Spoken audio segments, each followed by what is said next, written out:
I stood in the church vestibule holding a handkerchief I'd embroidered myself with her initials and the date, watching as they fussed over Olivia's veil. My daughter, all in white, surrounded by her bridesmaids and her mother-in-law Carol, who kept adjusting the flowers, touching her hair, whispering something that made Olivia laugh. No one looked my way. No one asked if I wanted to help.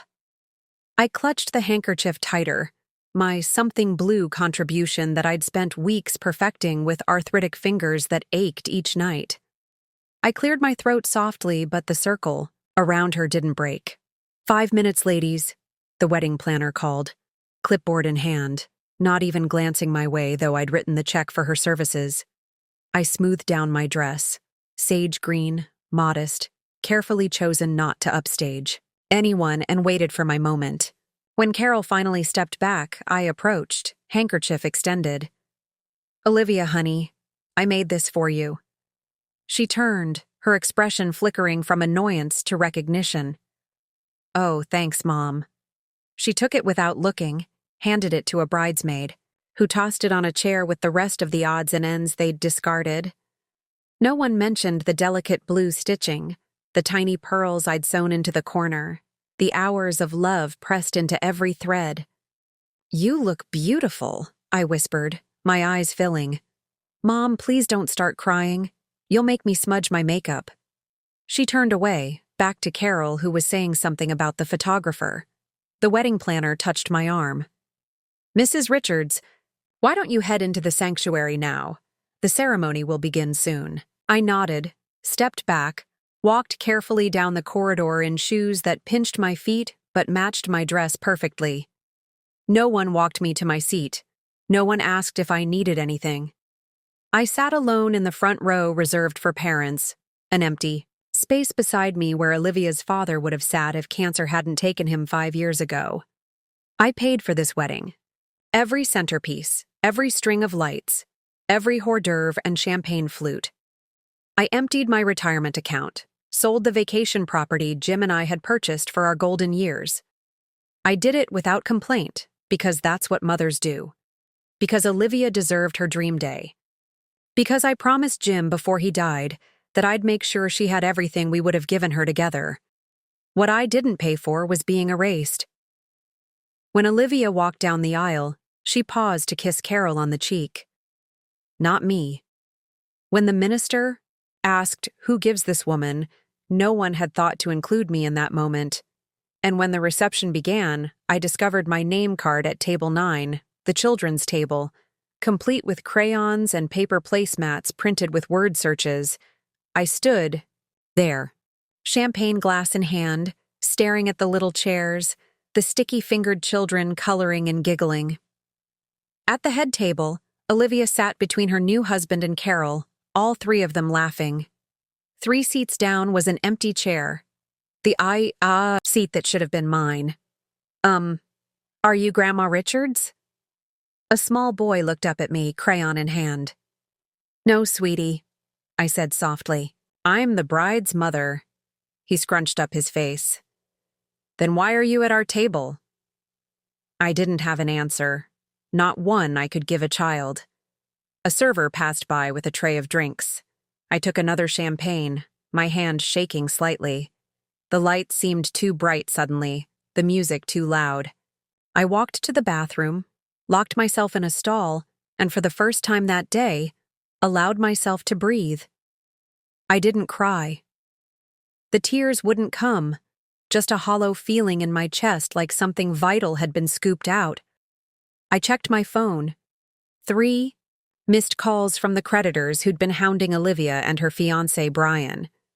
They'd maxed out their credit cards planning this wedding, adding more expensive details with each passing month.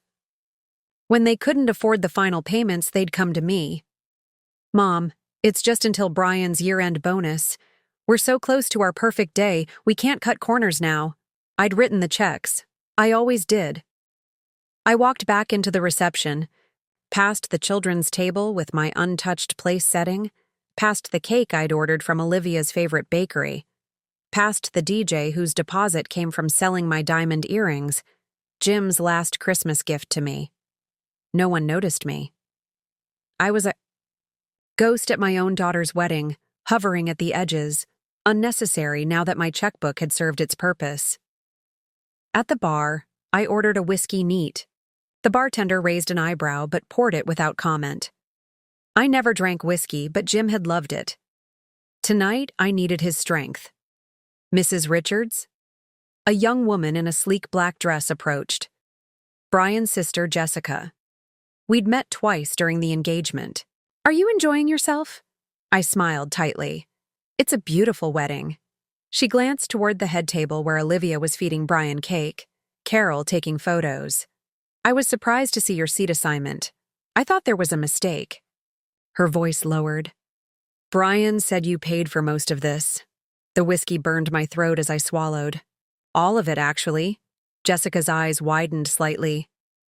I'm sorry, that's not right. I shrugged, the hollowness in my chest spreading. It's her day. Still. Jessica shook her head. Would you like to sit with me? My table has an empty chair. I almost accepted.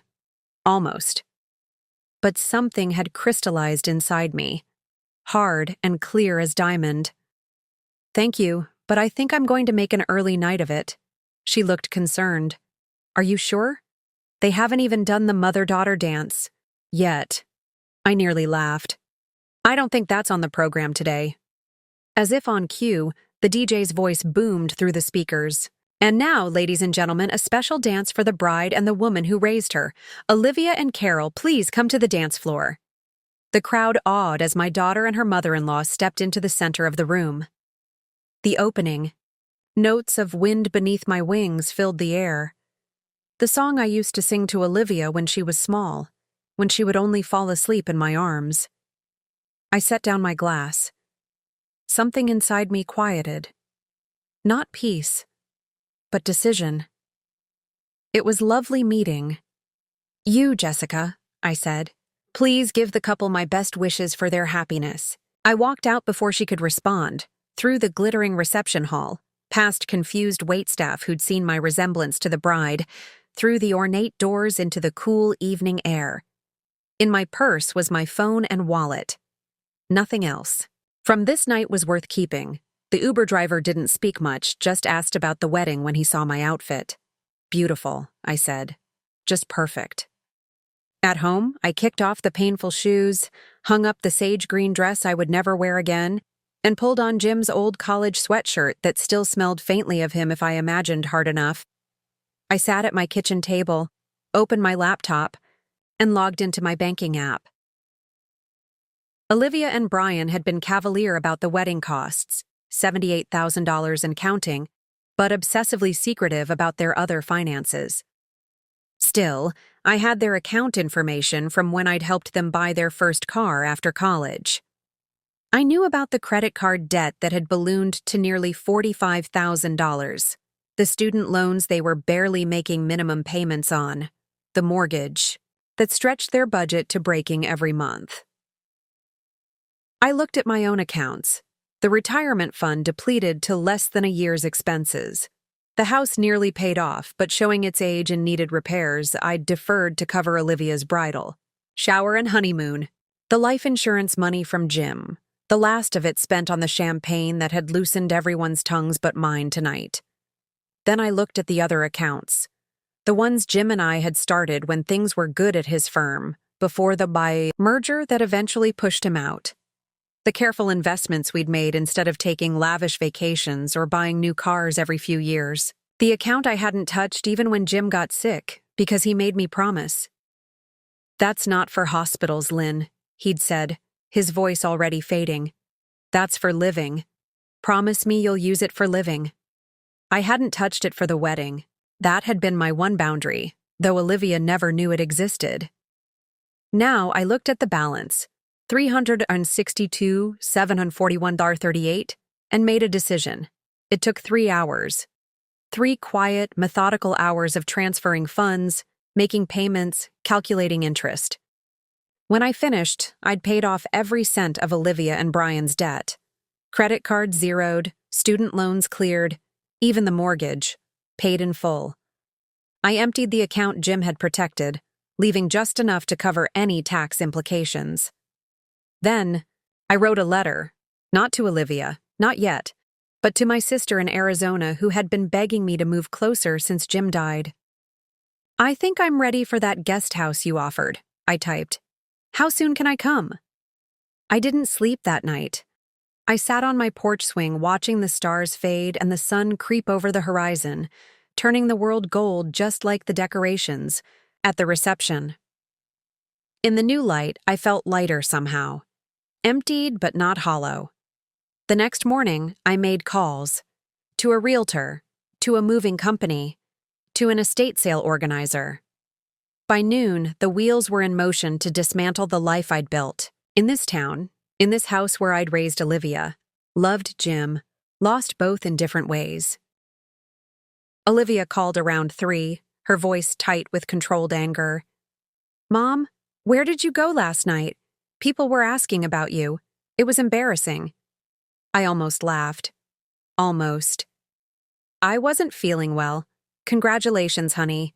The wedding was beautiful. You could have told someone. Carol wanted to thank you for all your help." "Carol?" "Of course. I'm sure you'll pass along my pleasure at her gratitude," I said, surprised at how calm I sounded. "Whatever." Olivia sighed. "Listen, Brian and I are heading to the airport for our honeymoon, but when we get back, we need to talk about the last payment to the caterer. They're saying it's due within 30 days, and with the honeymoon expenses..." "It's handled," I said. "What do you mean?" "All of it. It's handled." There was a pause. "Mom, what are you talking about?" "Check your accounts when you land. Have a wonderful honeymoon, Olivia. I love you."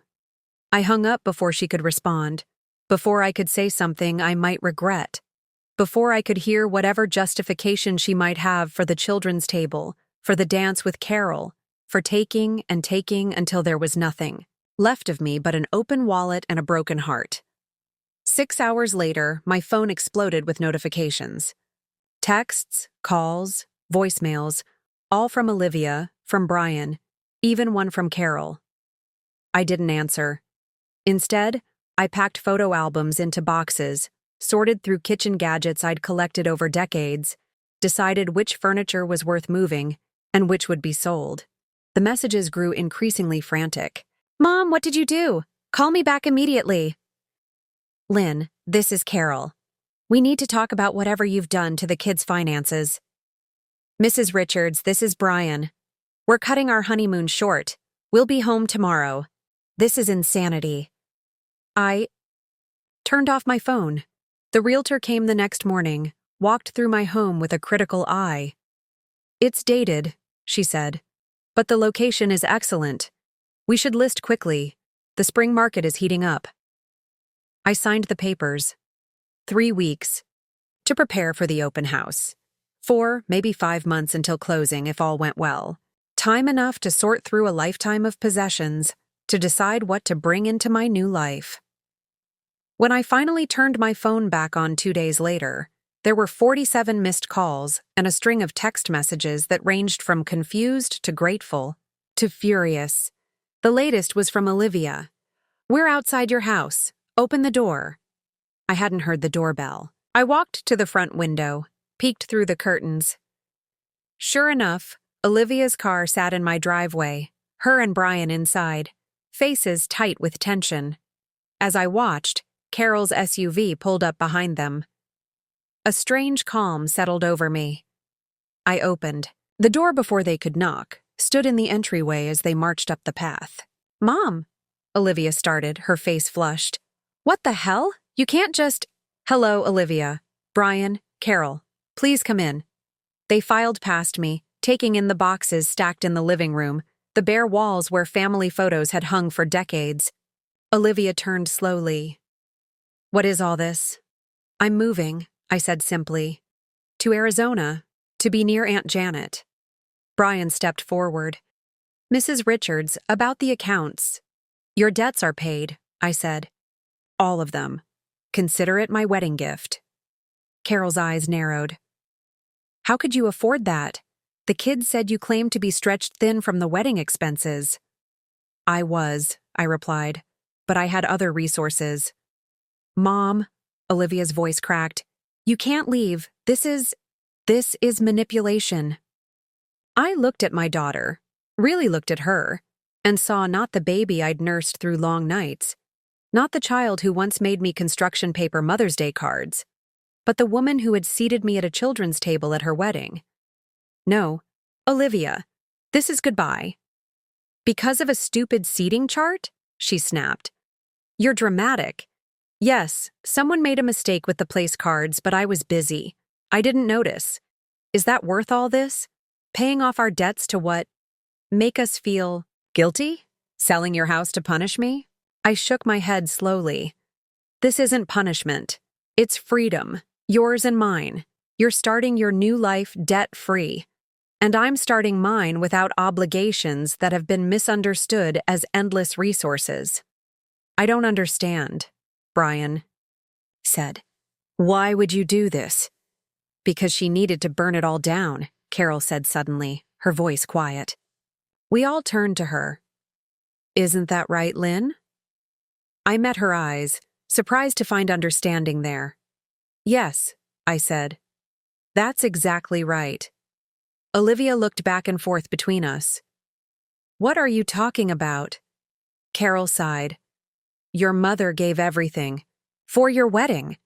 Everything. And she was rewarded by being treated like an afterthought. That's not true, Olivia protested. There was so much happening. You let me dance with you to her song, Carol said gently.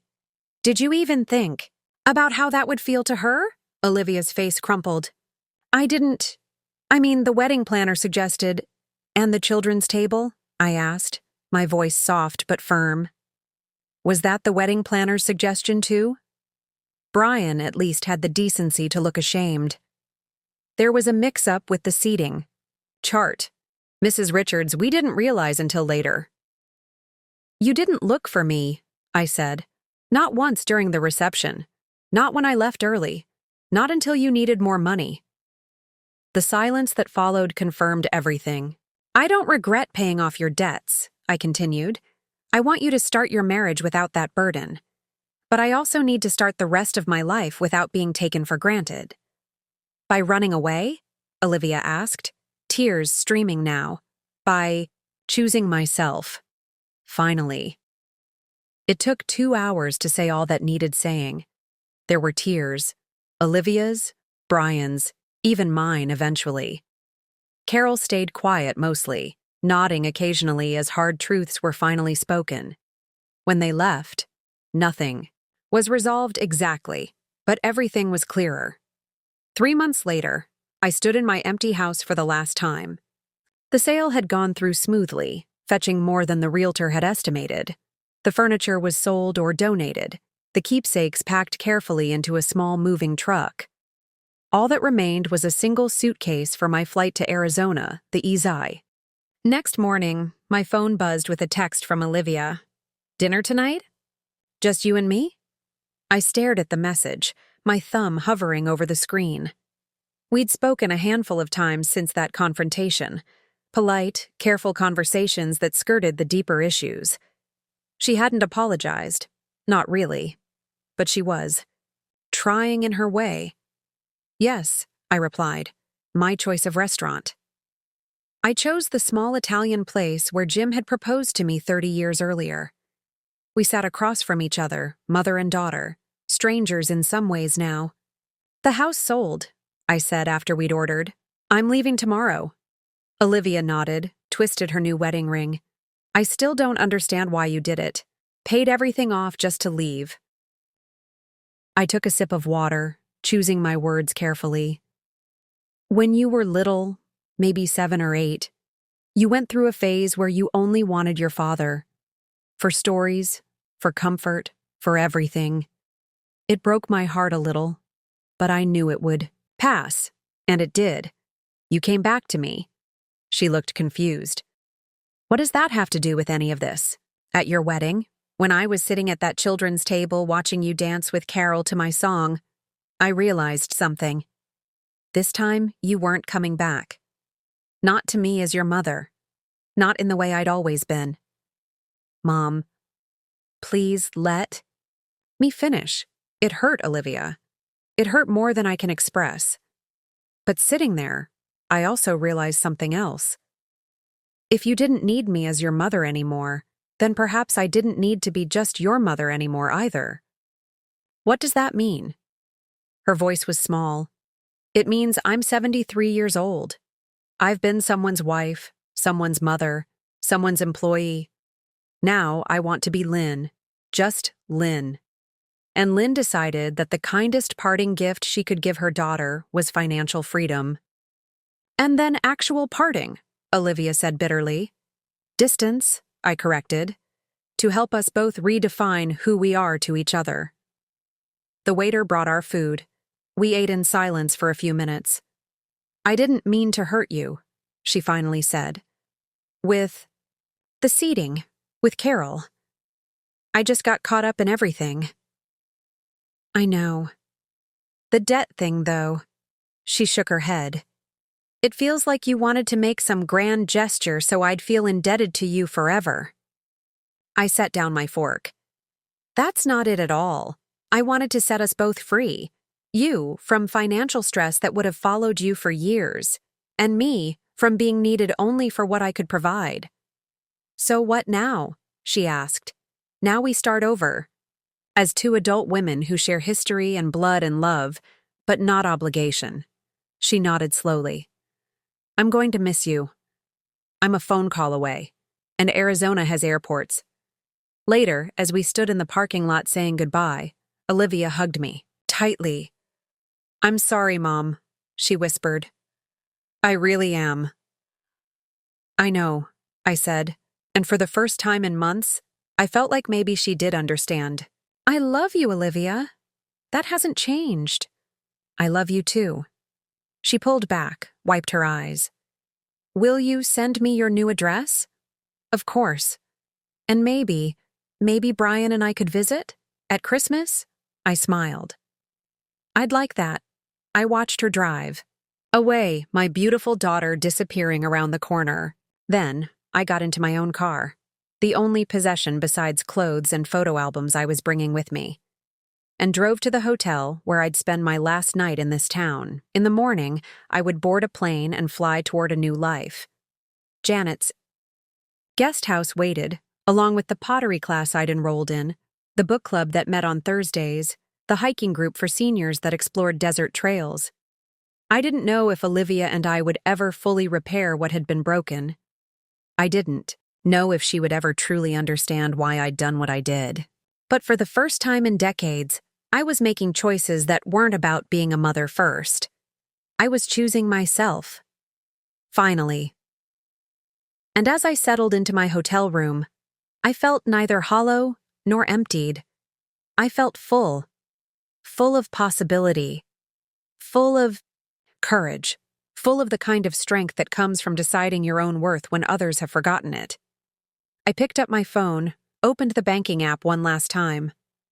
My accounts were leaner now, but still sufficient. Enough for a new start. Enough for living, just as Jim had wanted. I did it, I whispered to his memory. I'm finally going to live. And in the quiet of that room, on the eve of my new beginning, I felt something I hadn't expected. Not regret, not sorrow, but peace. Pure, unburdened peace.